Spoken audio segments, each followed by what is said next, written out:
When I wake, when I sleep, when I take that breath, the breath to speak. Oh, I'm not afraid. I have no fear. When you call my name, it draws me near. It's good to know wherever I go, you are there. You are there.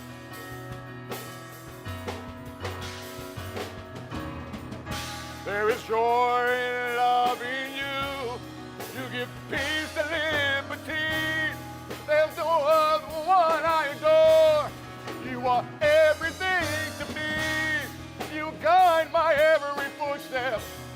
When I fall, you carry me. I exalt and I praise your name. Tell them what you are about to me.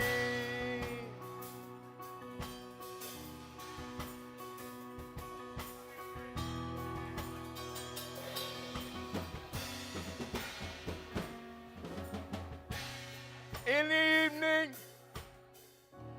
through the day, I will lift my voice and say, hey, I will worship, hey, I will praise. Yahweh, teach me in all your way. It's good to know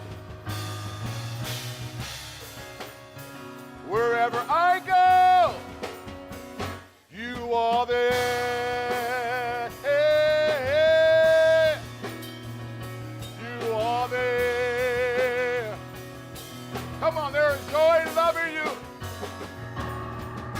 There is joy in loving you. You give peace and liberty. There's no other one I adore. You are everything to me. You got my every footstep. Hey, when I fall, you carry me. I exalt and I praise your name. You are Abba to me.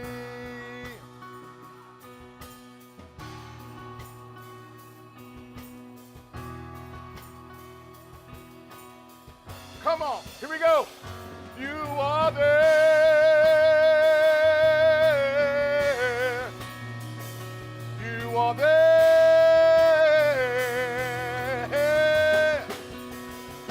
You are there. You are there.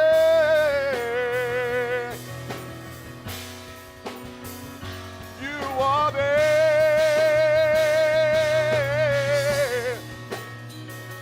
You are there. Yeah, yeah. You are there.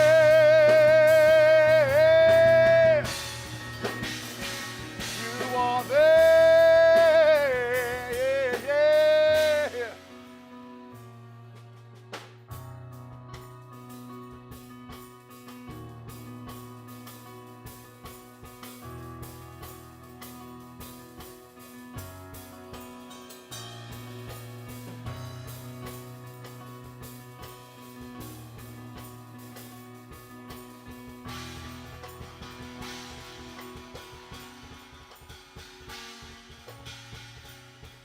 When I wake,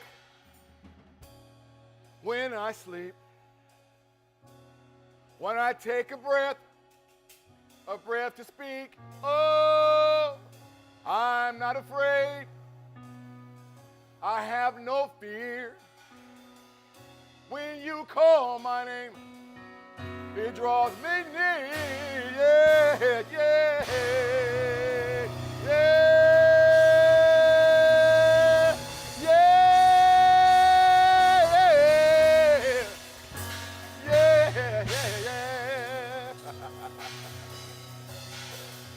Oh, come on, come on, come on, come on, come on, come on. He will always be, I tell you. I am never in a situation where I feel like he's never there. He is an awesome Yah. He is an awesome Yah. Come on, y'all.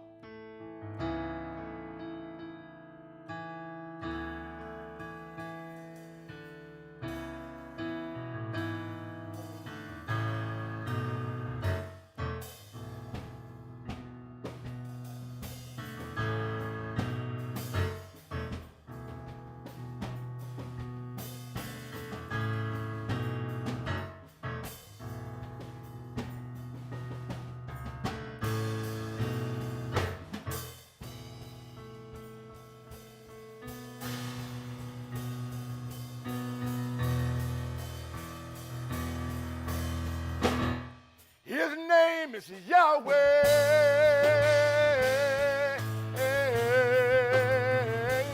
Yahweh.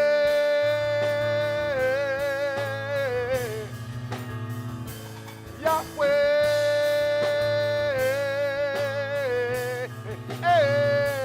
Yahweh.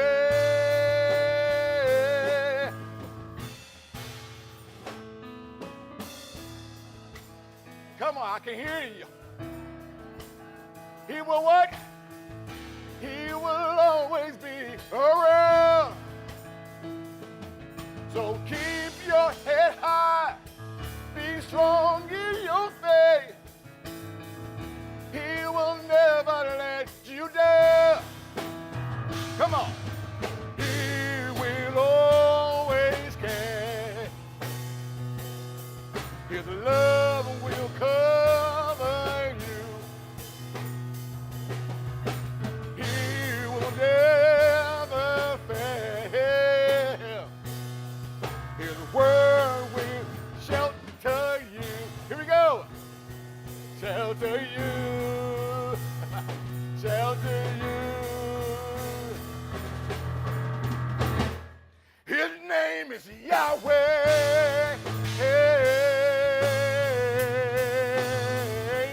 Yahweh.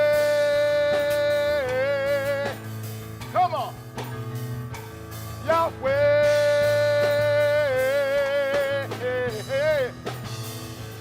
Yahweh, come on, verse 1. He will turn you.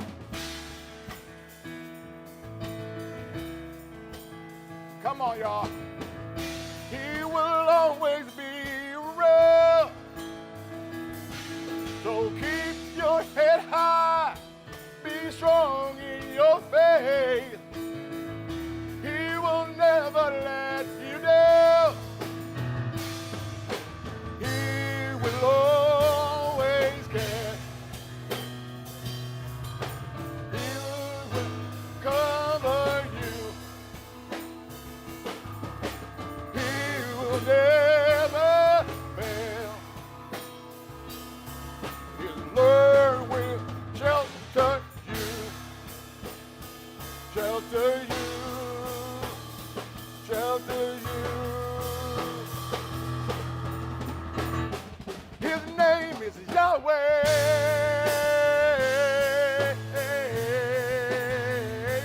Yahweh. Come on, come on. Yahweh. Yeah. Yahweh.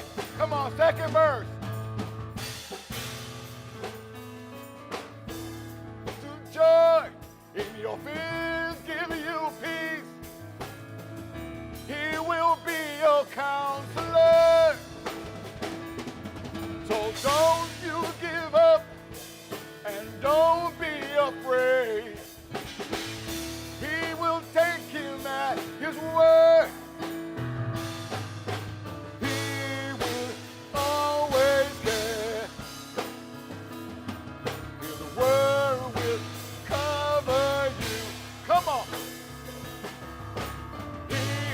Never fail.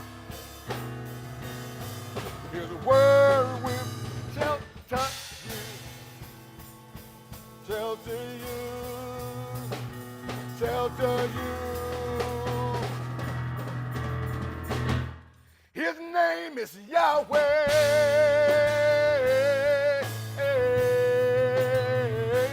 Yahweh. Yeah. Yahweh. Yeah. Yahweh.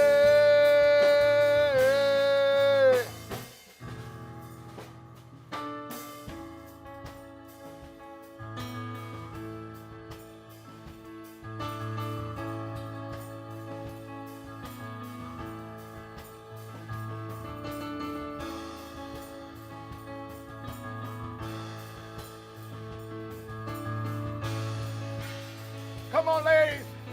We say, Yahweh, Yahweh, Yahweh,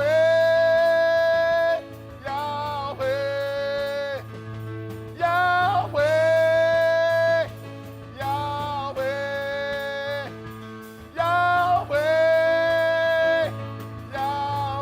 Yahweh.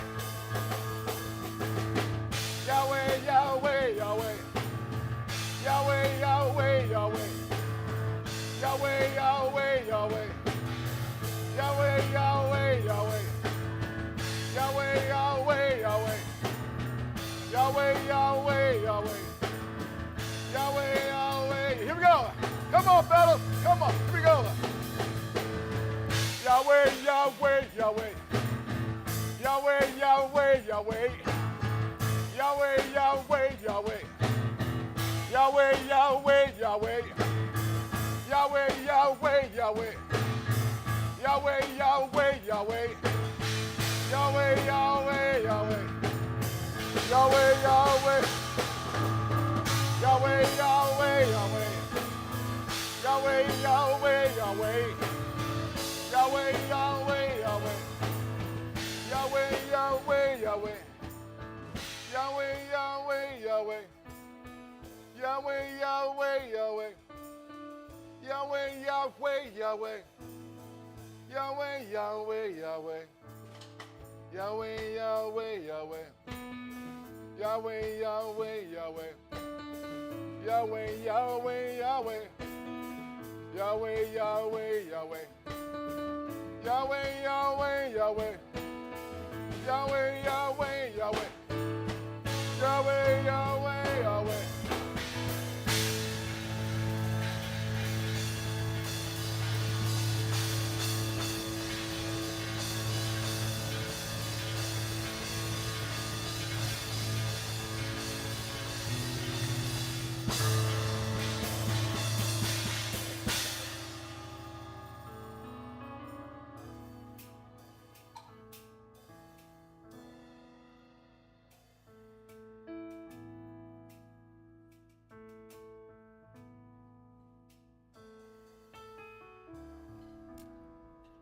It's great to be here. We happen to be living in times that are very, very different. And moving forward for the Hebrew people that are dispersed out of the land, things are going to get a lot more squirrely. Our help and our covering comes from the Most High El. To know that He is our protector, to know that His eyes are always upon us, is a wonderful thing, but the most important thing for us as Hebrew people is to walk in His ways. Over the past few weeks or months, couple of months, our associate teacher here, Ambassador Appleton, has been sharing with you some things that are written in the apocrypha books, call them the supplemental books. Did a wonderful teaching on a young lady by the name of Judith. And gave us an opportunity to see some things and recognize some things that are very significant and important about our ancestors. Well, he's coming again today, and he's going to jump back into the book of Shemuel. And we welcome him now, Ambassador Sean Appleton.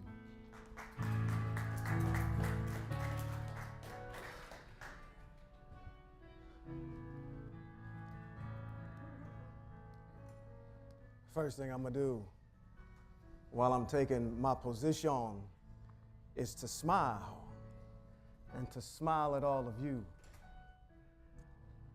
It is an honor and truly a blessing for those of you that understand what a blessing actually is, to be able to come before you one more time as an emissary to none other than Eye Asher Eye, who is the author, what they used to say in the old church, the author and finisher of my faith.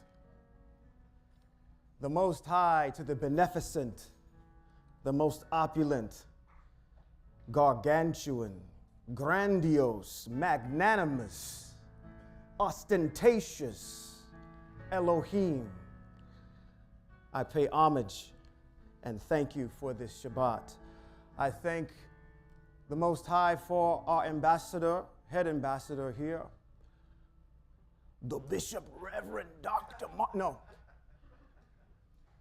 Ambassador Robert B. Holman Jr., for allowing me to share the stage, and along with his son, our head music director and worship leader, Kevin R. Holman. Shabbat Shalom to you, gentlemen. Thank you for allowing me to share this platform with you. For all of you that are joining by way of the stream, for those of you that are remote, that cannot be with a group of individuals today, Shabbat Shalom to you. For all of our enemies and what they call wicked and evildoers and the foolish. What is the definition of a fool? Someone who knows truth and decides not to do it. To all of you, hopefully there will be a word today that is spoken that will allow you to bring you back into some right standing with the Most High. Without any further ado, for all of those that are joining us here by way of our studio audience, I say to all of you, Shabbat Shalom. Ah, there we are. We all are represented and accounted for, I see. It is truly a blessing to be back with you one more time. I was missing in action last week. I was at a much-needed family reunion in the great state of Alabama, at which one point I did not know whether or not, or when I was, not whether or not, but when I was going to be able to come back to California. There were a bunch of storms that delayed our arrival back into the great state of California. But one of the things, I actually want to share two things with you that I realized on my hiatus being very peripatetic. Anybody knows what peripatetic means? Peripatetic is a word, a very eloquent word of saying nomadic, as you were traveling, people that are transversing. You as Ibir are very peripatetic. That's the word Ibir, that's where it comes from. It comes from the word that you've traveled a long way. Avraham, the Ibir, the Hebrew. And while I was away, I realized some things. I realized that FTF is very unique in the fact that as I was away on a Shabbat, I was trying to find what? A congregation to be with. And lo and behold, I did find congregations to actually be a part of, but there's a problem. I'm not a Hebristian. So therefore, this commingling of lukewarm water in the mouth of the Most High didn't sit well with me. So we didn't have a place to go. And as I scoured places close like Atlanta, which is supposed to be the melanation mecca of the United States, I found no Hebraic congregations like ours either. They're either Hebristian, the purple and gold folks. This constant interjection of this JC character into the narrative has to be there. It's part of the fiber of the United States of America. But I was very blessed to know and honored to be a part of the Most High's family, where he has acknowledged the fact that you have an understanding for the mitzvot and has called you out amongst everybody to be a leader to them. Your teacher has been saying a couple of weeks now that there is a group on the hill. Anybody familiar with Roseville is? I'm talking to the people that are in the room. You may not know if you're viewing by way of the stream. You know where Roseville is? There's a group of individuals that are using the name of the Most High in their congregation. The Most High is starting to catch fire. But the Most High also, you got to understand, has put you in a strategic position for a reason. If there's anything you haven't learned, if there's anything you have learned, I should say, and the last couple of times at least I've spoken, is that we are very strategic people. We don't do things by happenstance, okay? It's all planned, everything. The other thing that I realized that while I was away, that in my family, I have a group of Christian individuals, very staunch Christian individuals. And whereas before, I might actually be a little apprehensive and feel bad to say something when I'm over here witnessing about the Most High, and I kind of get that little angst about, oh, how are they receiving this? I'm going to give you something that the Most High gave me. Hopefully this will help you. Anytime you are sharing the Most High with somebody in an environment where you're outnumbered and you feel apprehensive, know something about this. This is getting back to the issue of being unique at FTF, okay? Understand this. You're sharing something with somebody who's probably very astute. Or most people that you talk to, astute. They understand. They have some logic. These are people that are business professionals. They understand business. They understand science. They understand all the different kinds of things that happen on in the world, the stock market, things that we might find very hard to understand. These are the same kinds of people, doctors, lawyers, that can understand law, but when you put the Most High in front of them, they have this cognitive dissonance all of a sudden. There's nothing about the Most High's word that is hard to understand. So you have to ask yourself the question, as I'm witnessing to these people, how come they're not getting it? How come logic just doesn't kick in at some point and say, okay, this is what's going on, all right? This is what the Most High gave me. You may be able to use it, you may not. I often go back to my thoughts of our ancestor Moshe and what the Most High had told him when he went to go talk to Paro. What did he tell him? He says, I'm going to harden his heart. He's not ready to receive what you're getting ready to tell him. I'm already going to tell you what the answer is going to be. Could it not be that these individuals that you're witnessing to, you're planting a seed, but they're not ready yet? The Most High hasn't said there's something inside. Matter of fact, when we talk about Melech David, we see that he is the 8th son of the son of Yeshai. One of the testimonies about him is that, hey, Shemuel, you've had all these individuals come before this other individual. I don't see the exterior of a person. I see the interior of a person. And they're not ready to receive it. But here's where you can smile and walk away and not feel apprehensive or feel any kind of way about it, because the Most High allowed you to see it. What's so special about you? Where the Most High said, I'm going to give this truth to this person. You should never walk away as an Ebir from someone and witnessing to them and feel like you haven't accomplished something. If anything, you should be walking away in praise. Thank you, Most High, for allowing me to see it, because you haven't allowed the stupid to be revealed off of them yet. But you allowed me to see it. Okay? As I'm away with family and they're cooking pig feet and they're cooking all kinds of stuff that's just out of bounds. Praising the Most High. Let's praise Jesus for this plate of hog mogs and fatbacks that we're about to partake in for the nourishment of our bodies. I'm sitting here looking up at the scene like, you have no idea what you're talking about at all. There's nothing nourishing in that. My goodness. Which leads me into our, but I wish I had some theme music. Question of the week.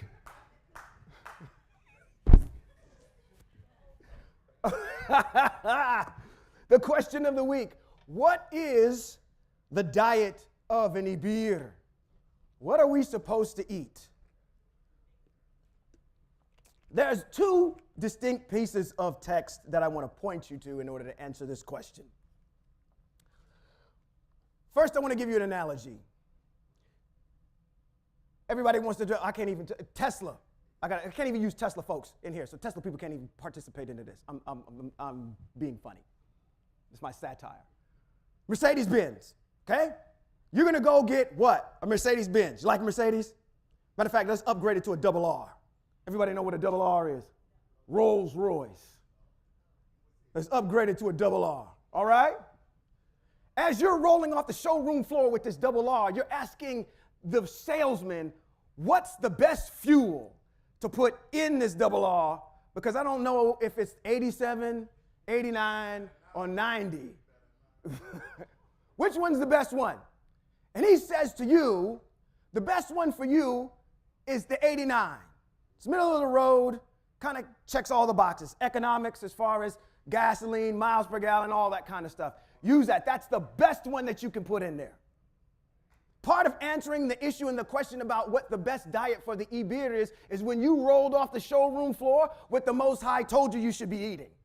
It's not necessarily a mitzvot, but it's what factory default, if you went into the owner's manual of that car, that piece of equipment that you're driving, that your spirit and your soul is driving forever, how many years is on this world?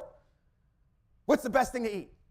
Let me point you to Bereshit chapter 1, verse 29, where it says, to Adam and his wife Havel, I've given you every seed-bearing plant and every seed-bearing tree that bears fruit. What did he basically tell them? Fruits and vegetables. That's what I want you to eat. I designed you to eat that. Now, is that a mitzvot per se? One could classify it as a mitzvot. But I want to go to the specific mitzvot, which is actually in the book of Vayikra, which talks about our dietary laws. It gives you the definition of what you can eat as a part of a mitzvot. So it's to just separate the two ideas. One is saying, okay, I designed it this way, and this is what you should eat. The other is, this is the mitzvot on the dietary laws, period. So you should be able to examine your food. You should be able to look to see if it has fins and scales, whether or not it chews its cud and has a split hoof, okay? Things you can and cannot eat, all right? And usually those are things that are animals that are what? Predatory animals, all right? You can eat meat. Yes, you can. There are several, one of the prophets, matter of fact, not prophets, but Kohanim that got in trouble because they were doing what? The people were going and they were cooking their meat and they were taking the choicest pieces out for themselves. Okay? So you can eat meat. But if you want to get to factory default, how you were designed, the answer to the question is fruits and vegetables. It's a beautiful thing how the Most High has designed fruit because they're water filtration devices. Did you know that? They take the water that's in the ground and the minerals, it filters it through the trunk of the tree and goes out to the branches, and the water absorbed in that piece of fruit is right there. It is a natural water filtration device. Your water and your food has already been cooked by the sun. So there's no need to actually go ahead and start heating it up if you wanted to. You can eat raw, okay? And be completely healthy. Because that's what the Most High has designed us to do. What? Be leaders and not followers. Not Cheeto eaters. Not Krispy Kreme. Oh, come on. I just blasphemed. All right. Let's get right into the... Don't you say nothing about Krispy Kreme. They're sprinkling that cocaine all over on them donuts. That's why y'all keep coming back there. Marie Calendar pies. What tree does that come from?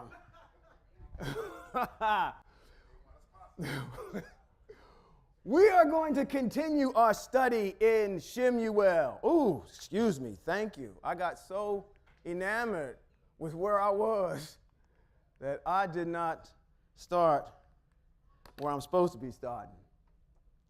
Okay? This is going to be fun today. Like it always is.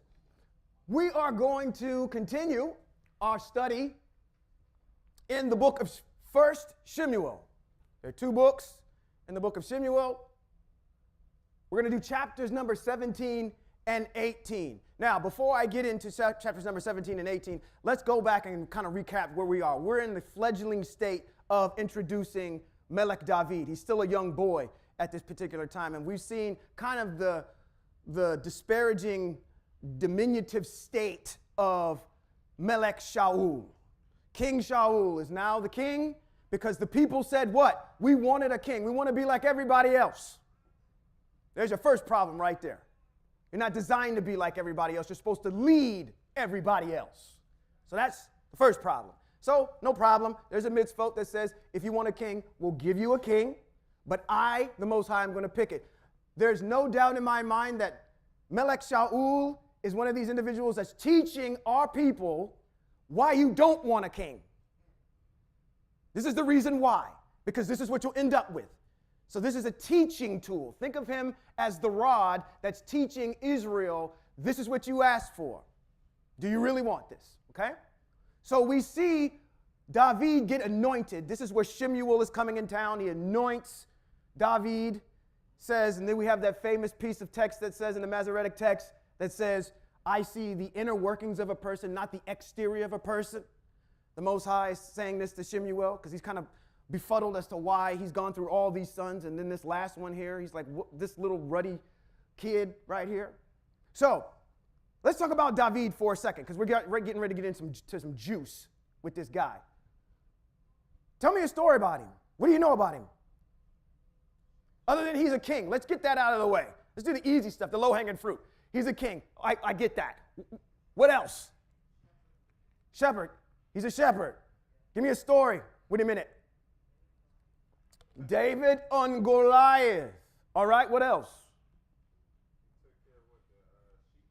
He did take care of sheep. He was a sheep herder. Yeah. Is that y'all? Y'all can remember about David? A man after his own heart. David had a problem. He liked to look at women, especially women with no clothes on, bathing at the top of their roofs in the day. Remember that story about David? All right? David wrote all of the what? A lot of the Psalms David wrote. Okay? The intention of David is very pure. We're going to go back to what you said today. Chapter number 17 is actually about David and Goliath. What you used to call Goliath, it's Goliath. All right? David fights Goliath in chapter number 17. So you all read about that in Vacation Bible School. All right? David and Goliath. Matter of fact, and then in 18, if we get there, like I said, if we get there, Shaul's resentment toward David or David begins. This is where I would say this. Let me put this in the vernacular of you young people, because I'm old enough to say that I'm to you young people. There's this thing called going viral, right? You go viral on what? Social media. Chapter 18 is where David goes viral. If this was in 2023, which I don't agree with that year, because that's based on the death of Christ. Whatever year we in right now, which I haven't calculated, in this day and age, if David was present, he'd be all over social media, TikTok, Snapchat, Twitter, YouTube, Napster. Okay. That's for the old people in here. Napster? What are you talking about? You're showing your age now. All right, let's get right into this. Chapter number 17. Chapter number 17 of 1 Shemuel, and we will read it together. One of the things as we're turning there, I want to actually, matter of fact, I don't know, do I want to save this? No, I'm going to say this right now. One of the things that I love about this congregation is a word that your head ambassador uses that I don't know maybe if you understand it. It's called exegesis. Does everybody know what exegesis is? Exegesis. Exegesis. A-E-X-E-G-E-I-S. Exegesis. It is the study of text that says that I will let text speak for itself. I'm not going to add to it or take away from it. I'm not going to add my own interpretation to it. Now, if I told you exegesis is that, then what is eisegesis? Eisegesis is your interjection of innuendo and nuance and your own particular ideas into text to make it work. Like what they do at that Christian church every Sunday morning.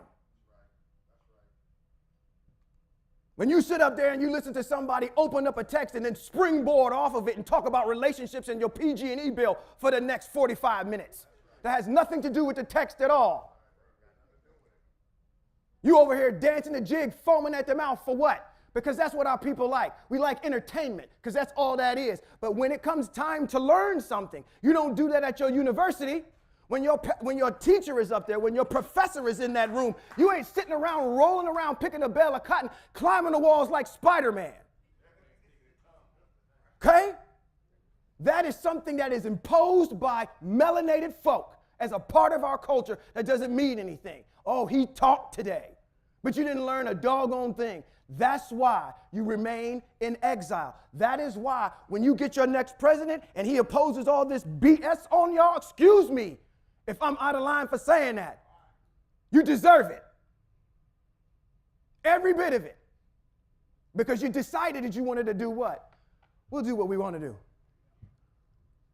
That's weak and ineffective. That's been done away with. We don't need to do that anymore. Okay? Man alive. Oh, see, being away too long, I monologue too long. I need to get right into this text. Let's go. Chapter number 17, verse 1, it says, the Philistine rallied their troops for war, assembling at Sokho in Yehuda and setting up camp between Sokho and Azkah and Ephes Damim. Shaul and the men of Israel assembled, set up camp in the Elah Valley and drew up their battle line opposite the Philistine. The Philistine occupied a position on one hill, and Israel a position on another hill, with a valley between them. Everybody have a visual picture of what's happening here. Israel is on one side of one, it's a valley that's in between them. One army is on one hill, the other army is on the other hill, okay? Very easy to conceptualize. Now, we also have to go back to make sure you follow up on this because we do teach the mitzvot here. Follow up on chapter number 20 of Devarim to go over all your mitzvot on war. There's a protocol that has to happen in order for war to start. All right? If you know these mitzvot, you know where our people start getting out of bounds with the Most High, and then those blessings start going out of the window. That favor starts leaving. All right? Verse number 4, it says, there came out a champion I'm challenging that word champion. I'm going to tell you why here in a minute. There came out a champion from the camp of the Philistine named who? Goliath. From where? Gat. Who was 9 feet, 9 inches tall. He had a bronze helmet. See, there you go, ladies. There's your tall man right there. Well, we got to be 6'2" and There he is. There's a good tall one for you right there. 9 foot, 9 inches tall. Had a bronze helmet on his head. And he wore bronze armor, a bronze armor plate weighing 120 pounds. He had bronze armor protecting his legs and a bronze javelin between his shoulders. Can everybody envision what this man looks like? Okay? Tall guy. had a bronze helmet on, had bronze armor plates on that weighed 120 pounds, and he had bronze protecting his legs, and he had a javelin in between his shoulders. Imagine that stick coming out from the back of him. He had a javelin between his shoulders. The shaft of his spear was as big as a weaver's beam. What is a weaver's beam? That is a weaver's beam. Up there at the top. It's a really thick top rod that when they're weaving is where everything is anchored. Okay? That's a weaver's beam at the top. It said he has a weaver's beam as the shaft of his spear, and the iron spearhead weighed 15 pounds. All right? His shield bearer went ahead of him. Now, before I go any further, tell me what you know about this story. He's getting ready to fight him. Then what? I want to know what you learned from Christianity about this. He got his head busted up, okay? He did. All right? I see over here, Ambassador Holman's sling. He picked up 5 smooth stones. One for Jay.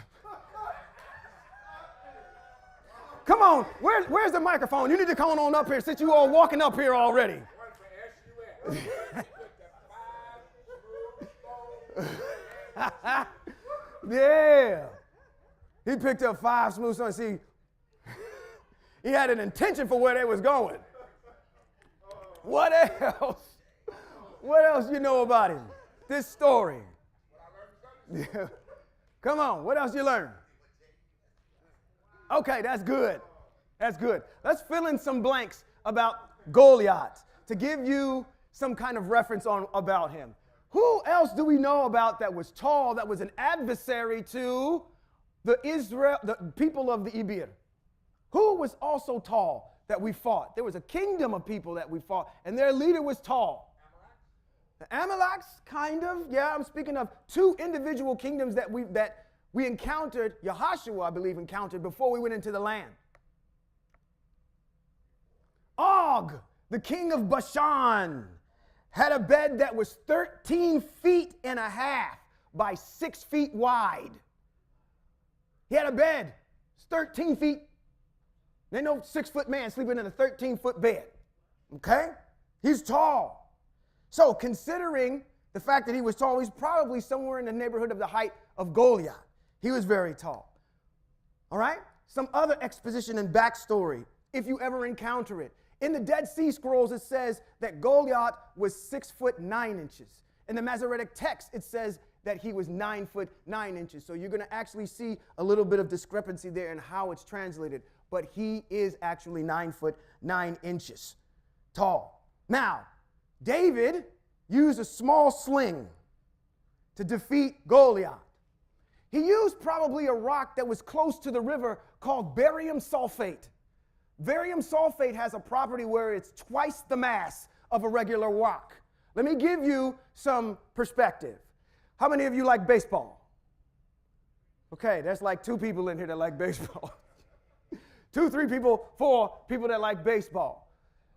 It says on average, the average speed ball is 92 miles per hour. That's average. People can obviously throw faster and slower than that. But on average, it's 92 miles per hour. Now understand, if you've ever handled a baseball, it is not a very dense object. We're talking about a rock the size of probably as wide as a baseball, but kind of flat. And what happens here is that it's very heavy. Now, in a sling, you have about 6 to 7 revolutions per second. When that rock left the sling going at Goliath's head, it was moving at about 35 meters per second, which translates into about 78 miles per hour when it hit him. Okay? A rock. Now, did I give you some perspective? A light baseball, 92 miles per hour. Twice the mass rock, barium sulfate, moving at 78 miles per hour, hitting your head square in it. It's going to do some serious damage, right? The NFL can't help you with a concussion plan at that particular point. All right? Let's go on to verse 8. It said, he stood and yelled at the army of Israel, why come out and draw up a battle line? I'm a Philistine, and you are servants of Shaul. Not servants of the Most High, you are servants of Shaul. So choose a man for yourselves and let him come down to me. If he can fight me and kill me, we'll be your slaves. But if I beat him and kill him, you will become slaves and serve us. This is one of the things that I was never taught that I just want to interject in here. You could call this a little bit of eisegesis here. Okay? Is the fact that what soldier, that's why I challenge this issue of him being the champion. Yes, he is a champion, but what soldier are you going to send out as an emissary to another group of individuals and say, all of the United States is going to just surrender to you? Where did that authority come from? I'm saying here in this particular instance, we got to look at Goliath as some type of commander, not just some simple soldier. He is a commander of this army, and he can make these kinds of statements. To hand over the Philistine people, you got to be high up there. You can't be some grunt on the front line making these types of observations, okay? Just food for thought as we continue to keep going through this. Verse number 10, the Philistine added, I challenge Israel's army today. Give me a man and we'll fight it out. When Shaul and all Israel heard those words of the Philistine, come on, this is Devarim chapter number 20, one of the first things you're not supposed to do.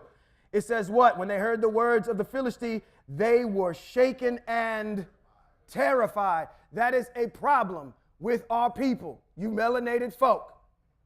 You got opposition and you get terrified. You start running for the hills. You're not supposed to do that. It's a violation of the mitzvot by being afraid. I want you to know that. The moment you start cowering, you're violating the mitzvot. Go read it for yourself. It's in chapter 20 of Devarim. All right? Now, David was the son of that Ephrati from Bethlehem in Yehuda named Yeshai. Somebody explain that to me. This is part, we're going to go through this because it's nerdy. This is really nerdy, all right? I'll get into stuff like this when I read this. It says, let's read it again. It says, now, because I want you, if you had to explain this sentence to somebody, how would you explain this? Now David was the son of that Ephrati from Bethlehem in Yehuda named Yeshai. Bethlehem, good. That's the first part of it. It's like saying Sacramento in California. Bethlehem in Yehuda. Okay? So we've got that portion of it. What's the Yeshai portion of it? Who is Yeshai? Shh. Thank you. Said be quiet to Yeshai. Because he knows what that is and knows who that is. Yeshai is Melech David, or David's father. Okay? David, I am your father.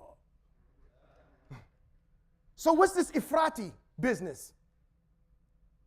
What is that? Okay, all great answers. That's exactly what I thought. Okay? I'm going to show you that it's none of those. Okay?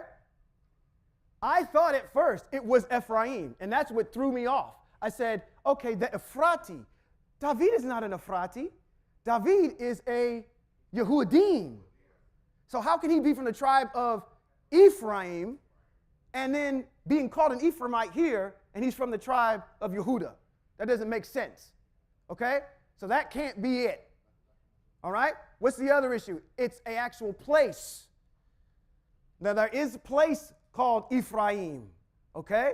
But that gets X-nayed out. Why? Because it's telling you here, from Bethlehem in Yehuda. It's giving you the specific place on where it is that we're talking about. So it can't be a place of a place of a place. All right? I'm going to show you what this Ephrati is. Just like Goliath says, I'm a Philistine, which means I'm a Philistine. Okay? He's representing a group of people. I'm going to show you that this is his great, great, great, great, great grandmother. And it's being looked at in a negative context because of what she did. You don't know that until you go to 1 Chronicles chapter number 2. Let's go there. Let me show you what I'm talking about.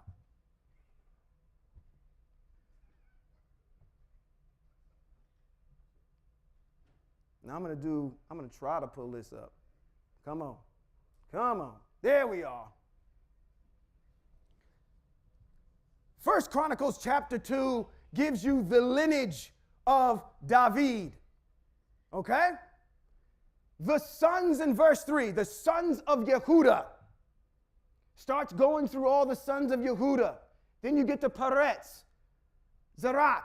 Thus, the son of Yehudah had 5 sons altogether. We pick up from Peretz. We keep going with the sons of Peretz. Remember this guy, Hetzron, okay? Remember that guy, Hetzron. You go through all this lineage here. You get down to verse 9. The sons born to Hetzron. Are we still in the tribe of Yehudah? We've never left the tribe of Yehudah. Hetzron, these are the sons that were born to him. This is insinuating something that he had a wife that had other children. And you're going to find that out here in a second. The sons born to Hetzron. These are all of the sons. And look at here. When you get down here, where's David showed up? Yeshai, fathered. Elav, firstborn. Avinadab, second. So on and so forth until we get down to the 7th. Here's David is noted here in the lineage of Yehudah. But going all the way back up to who? Hetzron. Hetzron had a wife. Now, we're going to come back to this. Caleb, the son of Hetzron. Caleb is not shown up in here because it says sons born to Hetzron. Okay? When you get down here, it says Caleb, the son of Hetzron. This comes from another woman. Okay? Fathered all these people. And then you get down here.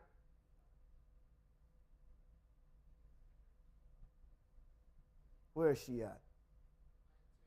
19. I passed it already. Sure enough did. Look at that. Oh, and after Azuvav died, Caleb married Ephrat. That Ephrati, getting back to the text, where it says, now David was the son of that Ephrati from Bethlehem. Afterwards, Hetzron had relations with his daughter. And 19 says, after Avazu died, Caleb married Ephrat, who bore him her. Okay? In here, you're going to find out that Ephrat is Hetzron's wife. When you go all the way back up, he's Hetzron's wife. So, if Hetzron has a wife named Ephrati, then the lineage of David comes from Hetzron and Ephrati. So when you get over here in this text and it says that Ephrati, that's what it's referring to. It's referring to his great grandmother. And after Hetzron dies, she goes and has sexual relations with Caleb, her son. Caleb, the son of Hetzron, fathered sons with his wife and with Yeroti. You'll find out as you continue to read on that that's her. So when they say that in 12, getting back over in the 1 Samuel chapter number 17, they're saying it like it's a negative thing. You know that dude that was born to that group of folk, that incestuous woman over there, that Ephrati woman, that's the lineage that he comes from. Read it in the sense that they're degrading David, not just simply pointing out of his lineage. There's undertone that's there. You Hebrews, in this text, I'm telling you, Chronicles is going to be your best friend when you're reading through this. That's the reason why it's there. So you can get the backstory of what's going on. All right? 12. I'm going to go back. Now we can read it in context. It says, now David, the son of that Ephrati, from Bethlehem, in Yehuda, named Yeshai. Is all of that correct? Yeah. Second chapter of First Chronicles confirms that statement there. All right? He had 8 sons. And in the time of Shaul, he was old. The years had taken their toll. Yeshai's 3 oldest sons had followed Shaul to battle. The names of his 3 sons who went to battle were Eliav, the firstborn, next to him, Avinadav, and the third, Shammah. David was the youngest. The 3 oldest followed Shaul. David went back and forth from Shaul to pasture his father's sheep in Bethlehem. Read that one more time. I want that in your spirit. I want it on the forefront of your cognitive ability to understand. What I just got done reading to you said what? It said in 15, David did what? Went back and forth from whom? Who? Remember that. Shaul, to pasture his father's sheep at Bethlehem. Meanwhile, the Philistine approached with his challenge every morning from every morning and evening for 40 days. Yeshai said to David, his son, please take your brothers 5 bushels of this roasted grain and these 10 loaves of bread. Hurry and carry them to your brothers at the camp. Also bring these 10 cheeses to their field officer.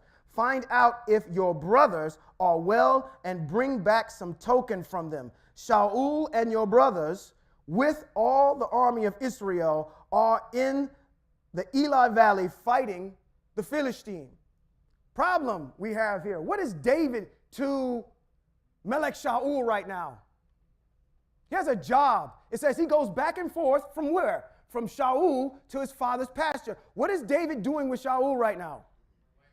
He's playing. He's a musician. What else is he?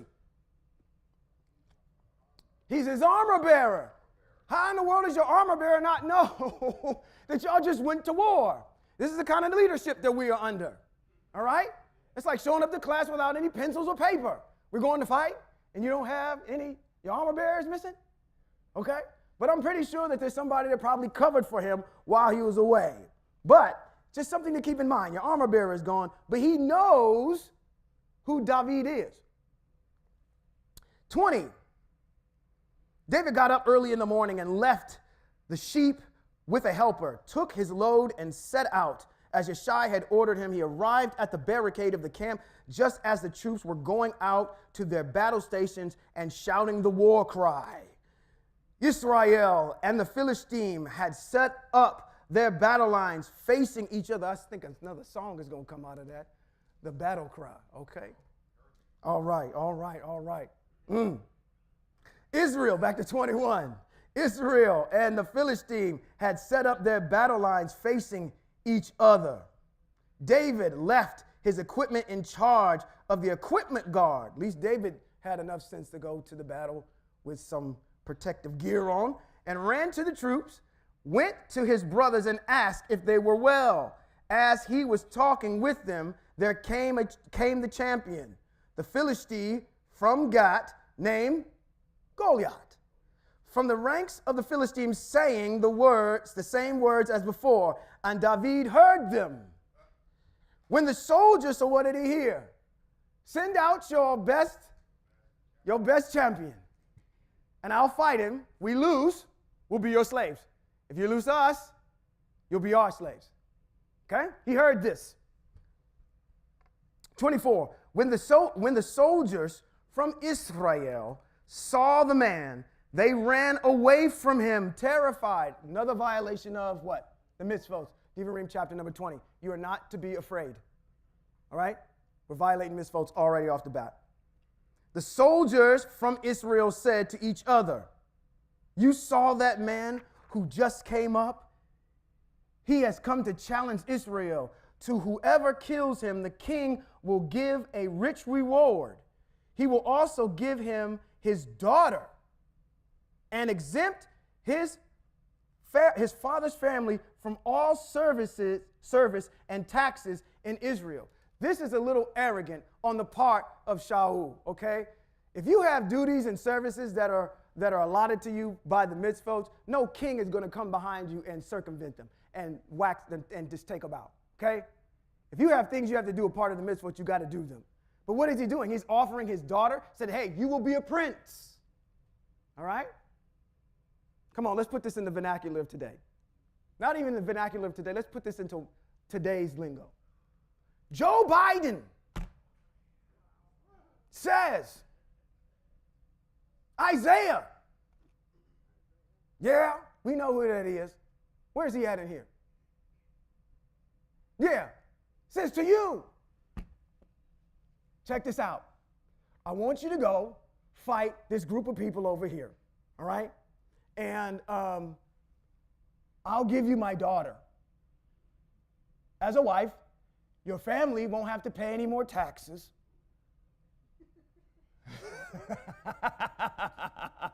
And you'll be exempt from all service, whatever that may be. I don't know what that means, but would you go ahead and do that? You would. Wow, that backfired on me bad, didn't it? I'd expected you to say no. That ain't enough. I could possibly die fighting, and matter of fact, give up the whole entire nation is resting, the United States is resting on your shoulders. If you jack up in any kind of way, we're doomed. And the reward you get is is Joe Biden's daughter being tax exempt. And he didn't even tell you how much money he was going to, he said he's going to make you rich. What does that mean? Rich in Montana? I don't know what there's a cost of living that's not universal in the United States. I need you to delineate a number for me, please. Okay? Say something. Would that be enough if I explained it that way? Would you still do it? All right, thank you. Ain't no way. But David hears this.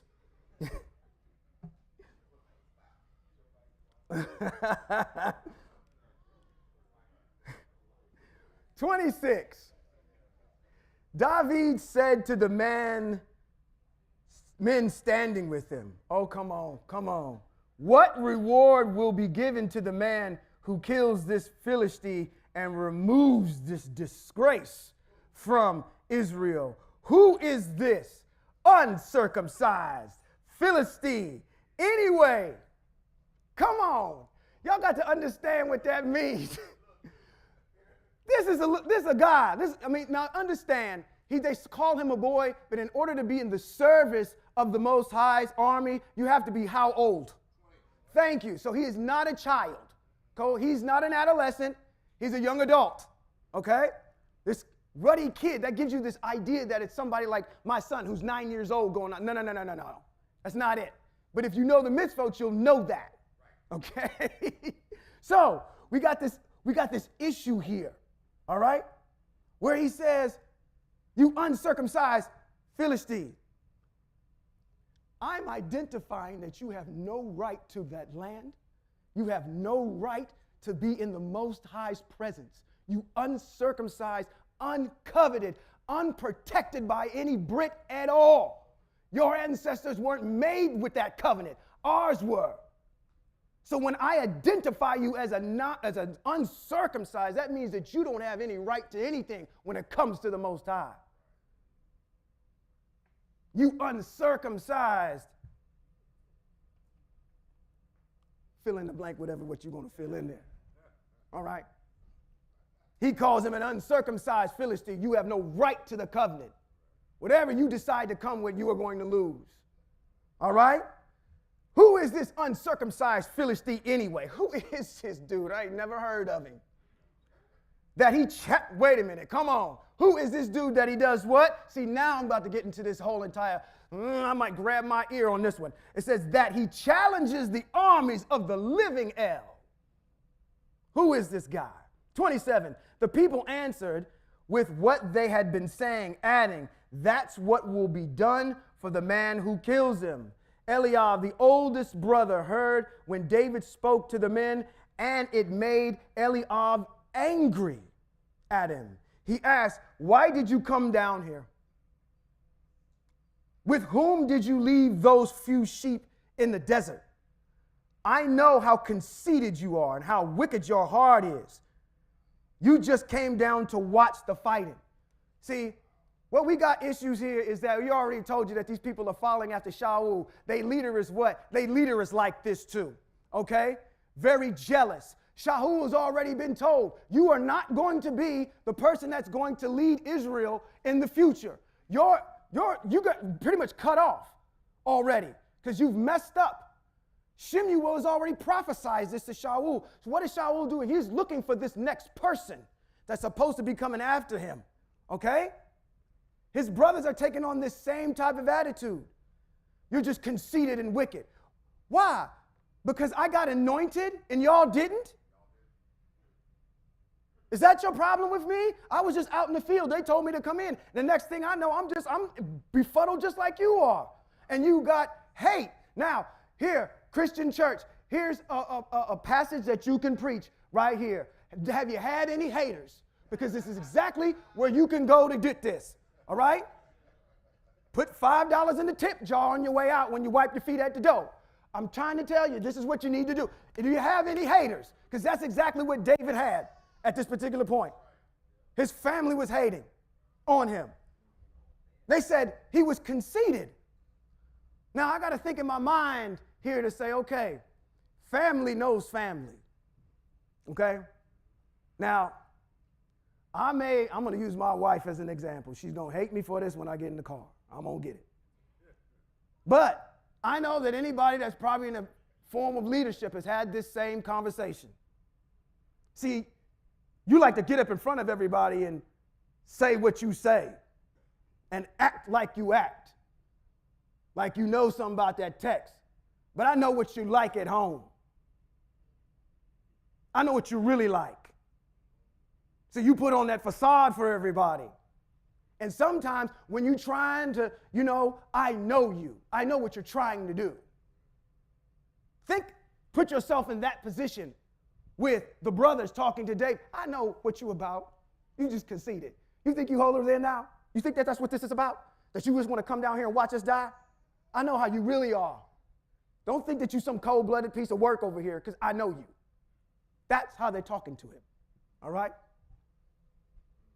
Hopefully I'm not like that. Look at you smiling. Anyway.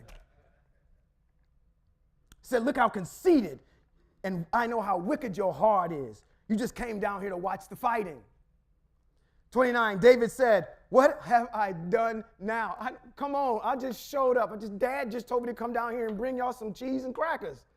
And then I'm getting hit with all this vitriol. I only asked a question. I didn't do anything. I just asked, what is this dude coming out here yelling at our people for? And then you're giving me all this vitriol. It says he turned away from him and to someone else and asked the same question, and the people gave him the same answer. The people didn't necessarily like David for some odd reason. David's words were overheard and told to Shaul, because these people are supposed to be cowering. This is a guy that's standing up right now and saying, hey, we should do something probably about this. And I came down here and I'm trying to figure out what in the world is going on. All right? So these words got back to the ears of Shaul, who did what? Shaul summoned who? David. David said to Shaul, no one should lose heart because of him. Your servant will go and fight this Philistine. Shaul said to David, you can't go, let me say this the right way. You can't go to fight this Philistine. You're just a boy. And he has been a warrior from his youth. David answered Shaul, your servant used to, come on, now wait a minute. We're going to have some fun. We're going to have some fun right here, all right?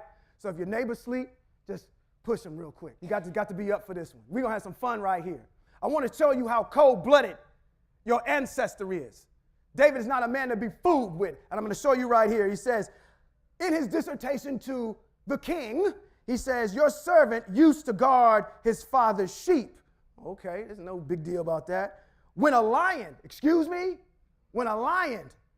or a bear would come and grab a lamb from the flock, I would go after it, hit it, and snatched the lamb from its mouth. And if it, come on, wait a minute. Just stop and think about this for a second. Now think about this for a second. How many of y'all in here have been to the zoo and y'all seen them big lions behind the cage? I want you to be big and bad and bold enough to, number one, see, the lion had to come into the camp, or at least the field where they were, see the sheep and sneak off with it in his mouth. David is not close. This brother is running animals down. He is running them down.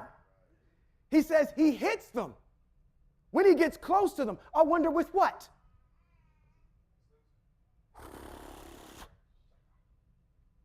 Hits them. What else does he do? He says, I go after it, hit it, snatch the lamb from his mouth. So you already down. I'm going to take that lamb out of its mouth. And then if it turned on me, that means if it still wasn't down, he said, I would catch it by the jaw, smack it and kill it. I've gotten some beatings in my life.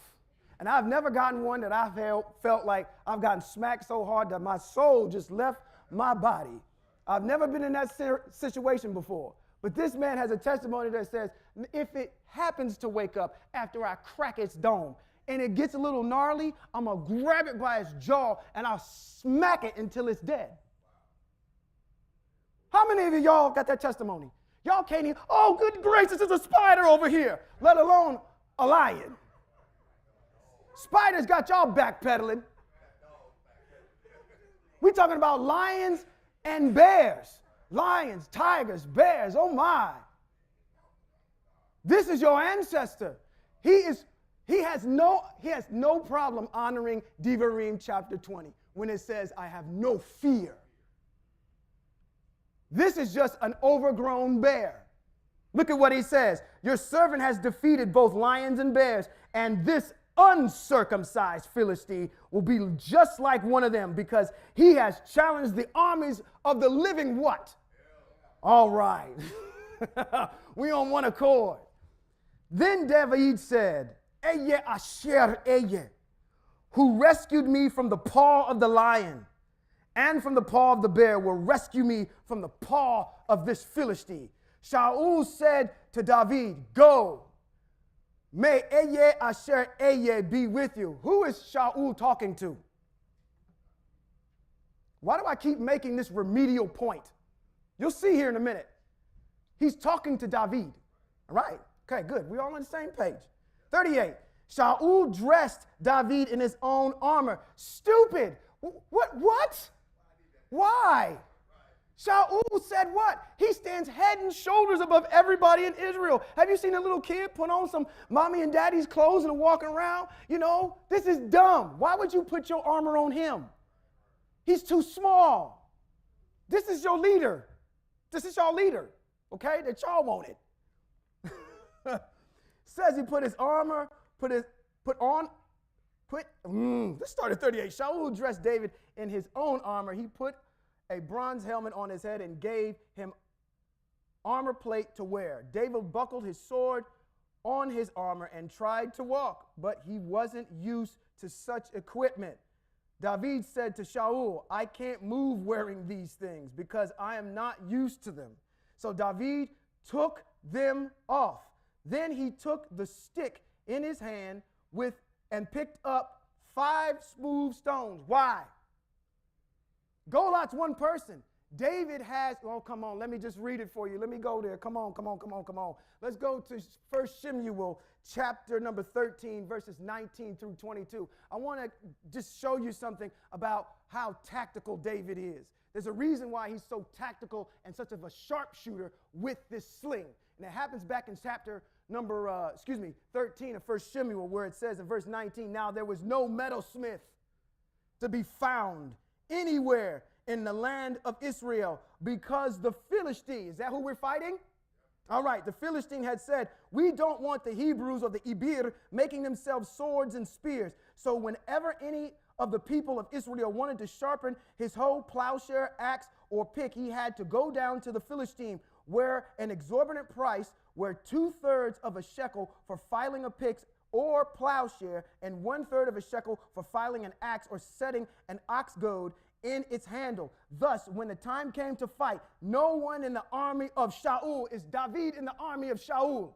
Yes, he is. Shaul and Yotanan was equipped with either a sword or a spear, although Shaul and Yotanan, his son, did have them. So the only weapons on the field are Shaul's weapons.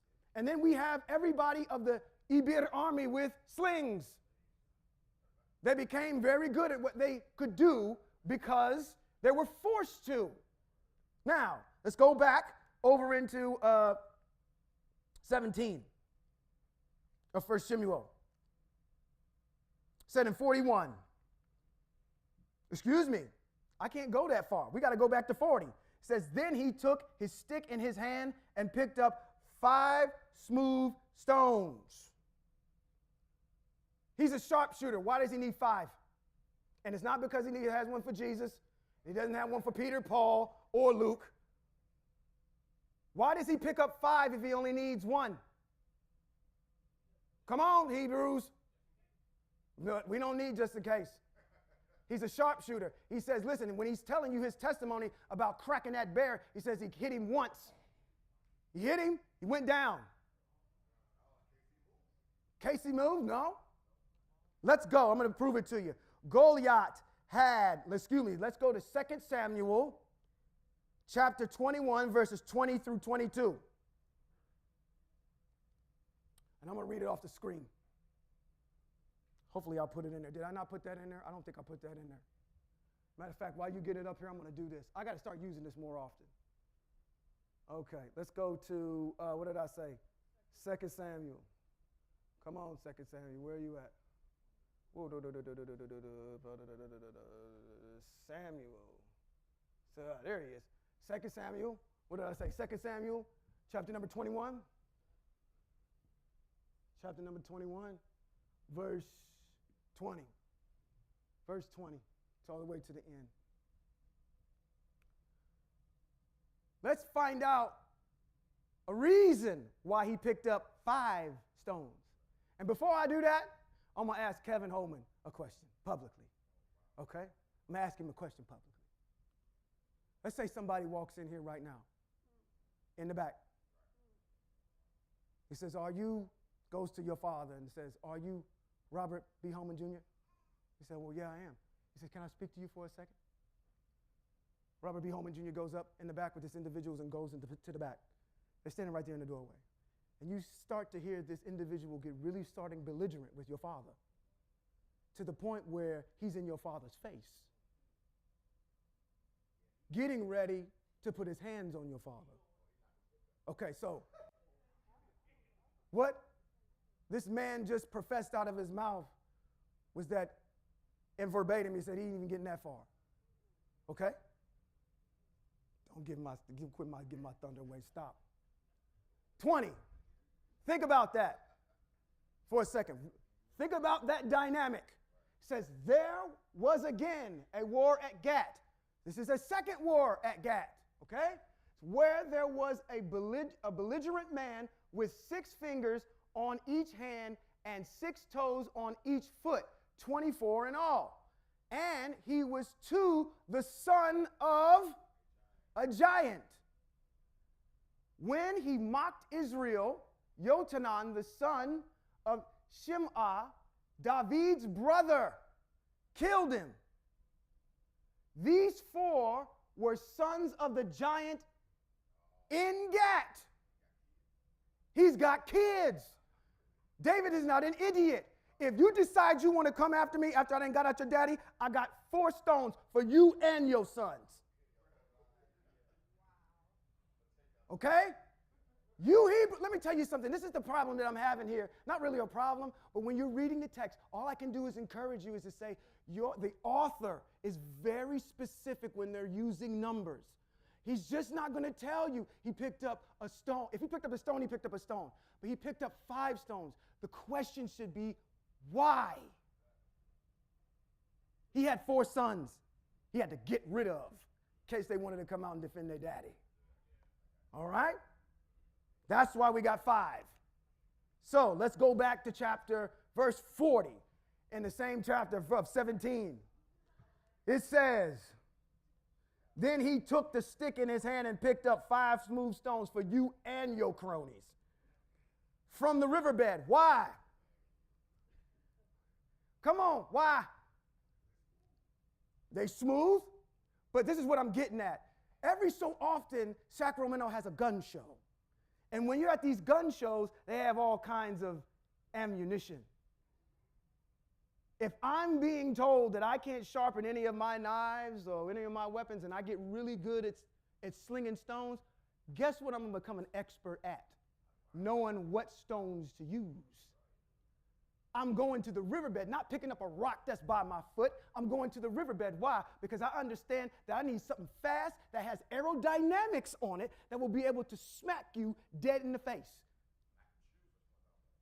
I've got a plethora of bullets on the ground. I'm going to go get the one that I need. This text, you got, again, it's very specific as to why it's doing. I hate the fact that when we're over there in Christianity, what did they say? Just read on. No, we're not going to read on because we're going to miss all of the juice and the meat that's there.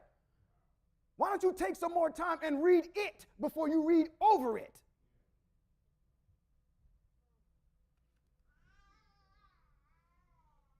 Thank you. Somebody in the back.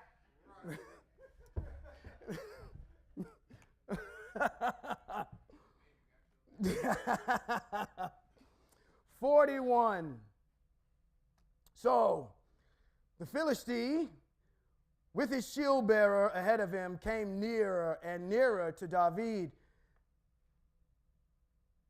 Oh, excuse me, go back to 40. Let me go back to 40. It says, then he took a stick in his hand and picked up 5 smooth stones from the riverbed, putting them in his sheepherd's bag in his pouch. Then with his sling in his hand, he approached the Philistine. Now 41. It says, the Philistine, with the shield bearer ahead of him, came nearer and nearer to David. The Philistine looked David up and down and had nothing but scorn for what he saw. A boy with ruddy cheeks and red hair and with good looks. The Philistine said to David, am I a dog? Is this why you're coming at me with sticks?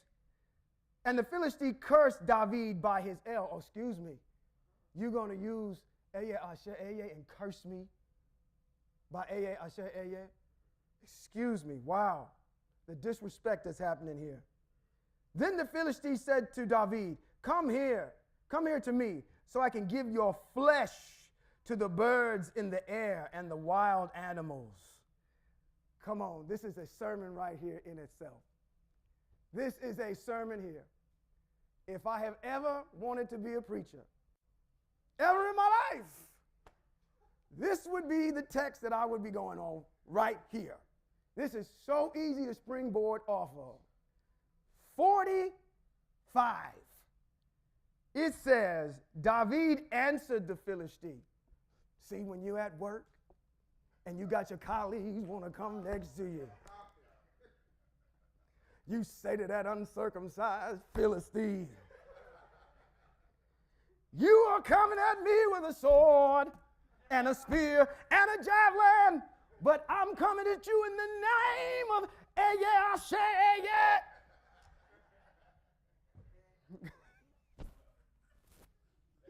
Man, you're going to warm up that B3. That's what it says in this piece here.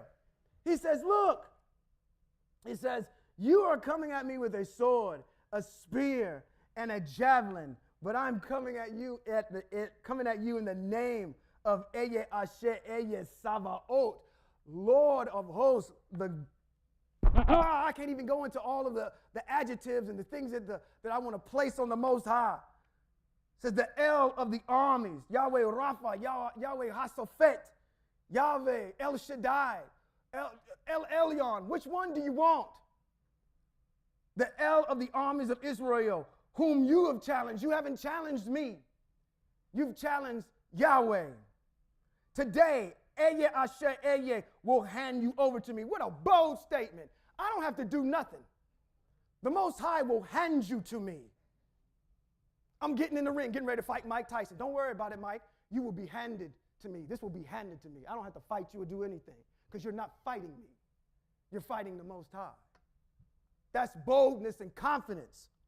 It says, I will attack you, lop off your head, and give your carcasses of the armies to the Philistines, to the birds in the air and the armies in the land. Then all the land will know that there is an El in Israel, and everyone assembled here will know that Eye Asher Eye does not save by the sword or spear, for this is Eye Asher Eye's battle, and he will hand you over to us. I want to stop for a moment. This man is going to hit this man in the head and go lop off his head. Now I want you to think, you're looking of the embodiment of an Ibir. What do Ibir do? We're very strategic.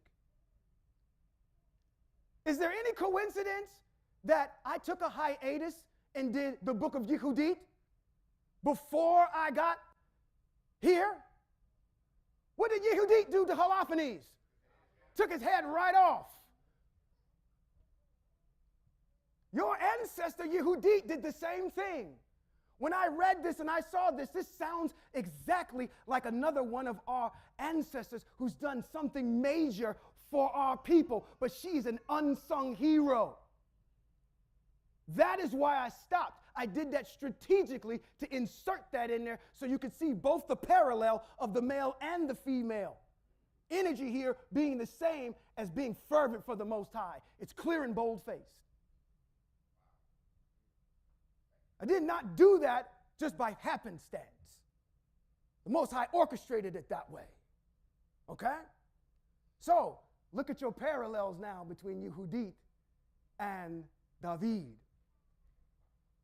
Said in 48, when the Philistine got up and approached and came close to meet David, David hurried and ran toward the army to meet the Philistine.